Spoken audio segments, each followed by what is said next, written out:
চলুন আজকে আপনাদের সাথে একটা ডেইলি ব্লগ শেয়ার করি আর কি কি রান্না করলাম খেলাম সেগুলো শেয়ার করি। হ্যালো এভরিওয়ান, আসসালামু আলাইকুম। কেমন আছেন সবাই? আজকে সারা দিনটা আমার বাড়িতেই কেটেছে। তো সকাল সকাল ঘুম থেকে উঠে ছাদে গিয়েছিলাম। সকাল সকাল না, তাও প্রায় 10টা-11টা বাজে।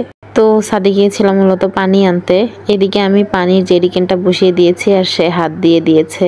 পরে আর কি করার, পানিগুলো ফেলে দিয়ে আবার নতুন করে পানি নিলাম, কারণ হাত দিয়ে দিয়েছে, ওই পানি তো খাওয়া যাবে না। তো যাই হোক, এইদিকে আবার হচ্ছে ফুলের গাছগুলো একটু দেখছিলাম। আরো যেন কি কি গাছ এখানে বলতে পারি না, ওগুলো আমাদের না, শুধু অ্যালোভেরা গাছ আর ফুলের গাছগুলোই আমাদের। বৃষ্টি হওয়ার কারণে এত বেশি ফুল ফুটে আছে গাছগুলোতে, মানে বৃষ্টির কারণে সবগুলো গাছ যেন একদম জীবন ফিরে পেয়েছে। মাশাল্লাহ মাশাল্লাহ, খুবই ভালো লাগছে।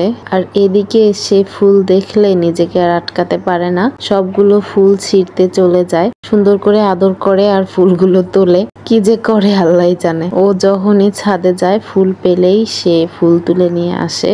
আজকেও অনেকগুলো ফুল তুলে নিয়ে এসেছে। এগুলো দিয়ে পরবর্তীতে সে খেলে, খেলে খেলে নষ্ট করে, কিছুই করে না। এরপর তো আমার প্রচুর পরিমাণে ক্ষুধা লেগে যায়, তো কি খাবো ভাবছিলাম।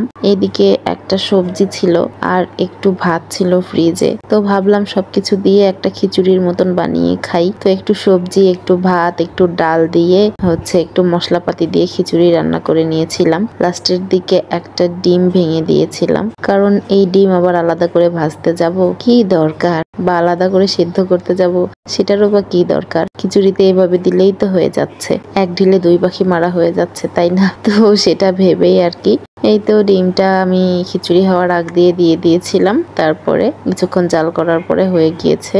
আর এই খিচুড়িটার খুব টেস্ট হয়েছিল। একটা কথা বলি, কিছু মনে করবেন না, আমার এরকম বাসি জিনিস দিয়ে খিচুড়ি রান্না করে খেতে খুবই ভালো লাগে। মানে টাটকা জিনিসের চেয়ে বাসি জিনিসের খিচুড়ি, বিরিয়ানি, পোলাও আমার খুবই ভালো লাগে। তো যাই হোক, এখন দুপুরে রান্না করার পালা। মামুনি সারাদিন বাড়িতে ছিল না, বাইরে ছিল, ব্যস্ত ছিল। তো আমাকে বলল যে ডিম সেদ্ধ করে সেটা একটু আলু দিয়ে ভুনা করো। তো মামুনি বাসায় আসার পরে মামুনি পেঁয়াজ আর আলু কেটে দিয়েছে। তারপরে সে রেস্ট নিচ্ছিল আর আমি এদিকে রান্নাটা করছিলাম। প্রথমে পেঁয়াজ ভেজে নিলাম। সর্বপ্রথম তো ডিম সেদ্ধ করে ডিমটা ভেজে নিয়েছি হলুদ আর লবণ দিয়ে। তারপর এখানে পেঁয়াজ টেয়াজ ভেজে আর কি মানে মশলা কষিয়ে নিচ্ছিলাম, সব ধরনের মশলা দিয়ে, হলুদ, লবণ, মরিচের গুঁড়া, কাঁচা মরিচ সবকিছুই দিয়ে মশলা কষিয়ে নিয়েছিলাম। তারপর হচ্ছে আলু দিয়েছিলাম, আলুগুলো ছোট ছোট করে কেটে দিয়েছিল মামুনি, তো সেটাই দিলাম। এখন ভালোভাবে কষিয়ে নেওয়ার পালা। তো তারপরে পানি দিয়ে দিয়েছিলাম সেদ্ধ হওয়ার জন্য। আর আলুগুলো কেন জানি না খুবই শক্ত ছিল, 2বার করে পানি দিয়েছিলাম, তারপরে সহজে সেদ্ধ হচ্ছিল না। তো লাস্ট মোমেন্টে সেদ্ধ হলো। আর তারপরে হচ্ছে নামিয়ে ফেলার আগ দিয়ে ডিমগুলো দিয়ে দিলাম আর বেশ কিছুক্ষণ জাল করে নিয়েছিলাম।